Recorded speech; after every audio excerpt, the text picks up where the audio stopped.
Highball? Highball na to? Anak pud ma'am. So for today's video mga buddy, kita naman mo atong part 1 na ito ang jogging tutorial no. So karon tudluan na bunong sakto kung saan pag-jogging o mga quality moves pang varsity ba kay kabalo biya ka nga tanawa na outfit ra pang varsity na siya pampalaro ba pambansa ba. Ana na siya. So dayon dapat pag mag-video kay ginani ng mga tutorial dapat di ka mahadlok. Kaya naman ang vloggerist man ta. Para rin sa isa. So ano na sa first step na to. Jogging na dapat. Ano ba? Dapat kimpi na yung mukha. Kaya naman ang maglakaw ng mga varsity. Ay! Diba? Ano na dapat yung papatalikod-talikod ba? Ano na sa kayo dapat.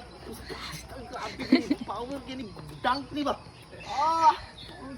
Nala ka bro eh. Grabe mo. Crossover ni nga tao ni balik kita ng kipin ka na. Oy! Oy! Oy! Patay! Oy! Oy! Ano na siya? Di ba? So karon nakabalo na mo. Peace out.